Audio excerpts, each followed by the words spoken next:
పరిశుద్ధనామానికి స్తోత్రం కలుగును గాక. ఈరోజు వాక్య ధ్యానం కోసము యెషయా 59:16వ వచనము.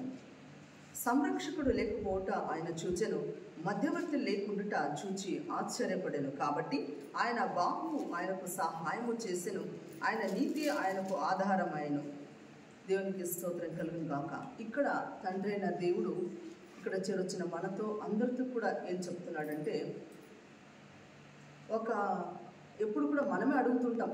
ప్రతి ప్రార్థనలో, ఉపవాస ప్రార్థన కానీ, కుటుంబ ప్రార్థనలు కానీ, ఎక్కడే మనం ప్రార్థన చేస్తున్నాము అన్న వెంటనే మనం ప్రతి ఒక్కడు కూడా నా భర్తను కాపాడు, భార్యను కాపాడు, పిల్లల్ని కాపాడు, మాకు ఇవి కావాలి, అవి కావాలి, ఇవన్నిటిని కూడా మనం ఏం చేస్తుంటామంటే అడుగుతుంటాం దేవుడి దగ్గర. అడిగి మాకు ఇవి కావాలి స్వామి, అవి కావాలి స్వామి అడుగుతుంటాం. కానీ ఈరోజు తండ్రి అయిన దేవుడు ఏం చెప్తున్నాడంటే, ఆయన కూడా మనల్ని కొన్ని అడుగుతున్నాడు. ఏం అడుగుతున్నాడంటే, మళ్ళీ ఈ లోకంలో సేవ చేయడానికి, ఈ లోకంలో నా వాక్యాన్ని ప్రచారం చేయడానికి నాకు కొంతమంది కావాలి. ఎవరు కావాలంటే సంరక్షకుడు నాకు కావాలి, మధ్యవర్తి కావాలి, ప్రార్థన చేయవారు కావాలి, సహాయము చేసేవారు కావాలి, ఆదరించేవారు కావాలని తండ్రి అని యెహోవా ఇక్కడ వాక్యంలో ఆయన మనకు ఆయన చెప్తున్నట్టుగా చూస్తున్నాం.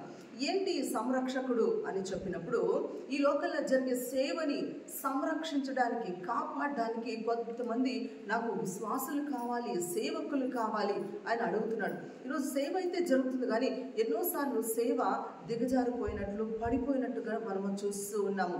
సేవ కొన్ని దగ్గర ఆగిపోయినట్టుగా చూస్తున్నాం. అందుకే దేవుడు అడుగుతున్నాడు, నాకు సంరక్షకుడు, సేవని కాపాడుకునే సంరక్షకుడు, విశ్వాసులు కావాలి అని చెప్పేసి ఆయన అడుగుతున్నాడు. అయితే ఈరోజు వాక్యం చూస్తున్నా నువ్వు నేను కూడా సేవని ఈ లోకంలో సంరక్షించుకోవడానికి మనం ముందుకు రావాలి. ఆయన సేవని మనము కడదాకా తీసుకెళ్ళడానికి మనందరం కూడా ప్రయాసపడాలి. రెండో చూస్తుంటే మధ్యవర్తి నాకు కావాలి అనేసి ఈరోజు దేవుడు మనతో అడుగుతున్నాడు.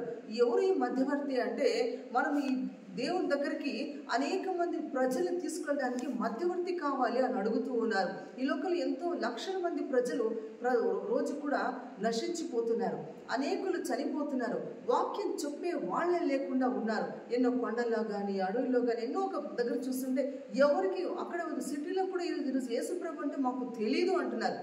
అందుకు దేవుడు అంటున్నాడు, నాకు ఒక మధ్యవర్తి కావాలి అని అడుగుతున్నాడు. అంటే ఈ మధ్యవర్తులు ఏం చేయాలంటే, ఈ లోకానికి యేసయ్య వచ్చారు, మనం మీ పాపాల కోసం, మా పాపాల కోసం వచ్చారని చెప్పేసి సువార్తను అందించి అనేకులు దేవుడి దగ్గర తీసుకెళ్ళి ఒక మధ్యవర్తి కావాలని తండ్రి అడుగుతున్నాడు. కాబట్టి ఈరోజు నువ్వు నేను కూడా ఒక మధ్యవర్తిగా ఉండాలి.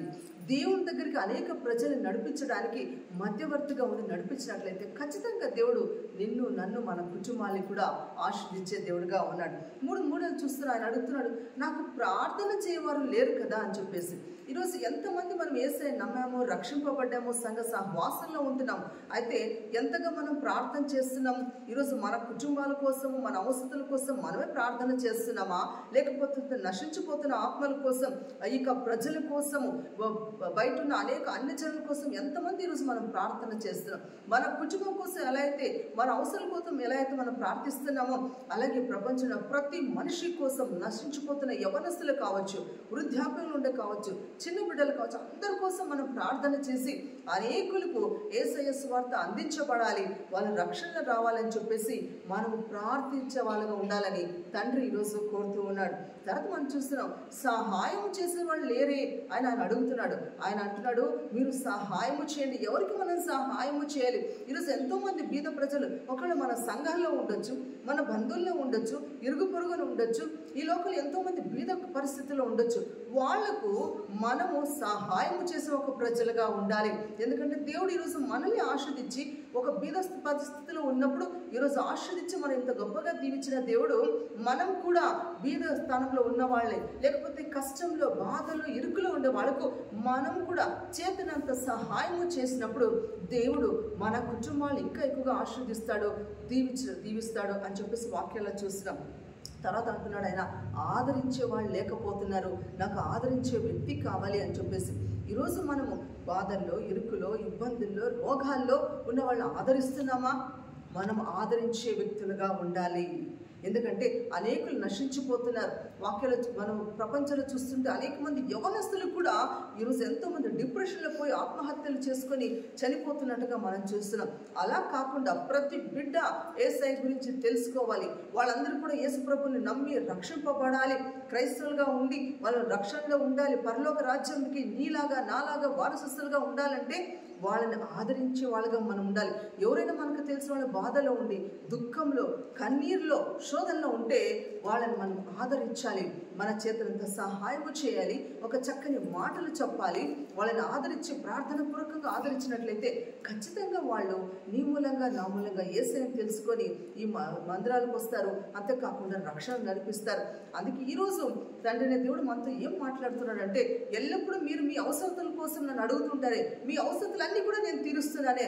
అయితే ఈరోజు నాకు వీళ్ళందరూ సంరక్షకుడు కావాలి, మధ్యవర్తి కావాలి, ఆదరించేవాడు కావాలి, ప్రార్థించేవారు, సహాయం చేసేవాళ్ళు కావాలని దేవుడు అడుగుతున్నాడు. కాబట్టి ఆయన అవసరతలు తీర్చడానికి ఈరోజు మనం చెప్దాం, దేవా నేనున్నాను స్వామి, నేను మధ్యవర్తిగా వస్తాను, నీకోసం ప్రార్థించి అనేకులు ప్రార్థన చేసి మీ సన్నిధికి నడిపిస్తానని చెప్పేసి మనము తండ్రి అనే దేవుడితో ప్రతిరోజు కూడా నేనున్నాను స్వామి, నన్ను వాడుకోండి మీరు అని చెప్పేసి చెప్పినట్లయితే ఖచ్చితంగా యేసయ్య మనల్ని మన కుటుంబాన్ని దీవించి ఇంకా గొప్పగా ఆశీర్వదిస్తాడు. అలాంటి ఒక మంచి ఆశీర్వదకరమైన జీవితాన్ని జీవించినట్టు తండ్రి మనందరూ కూడా సహాయం చేయనుగాక.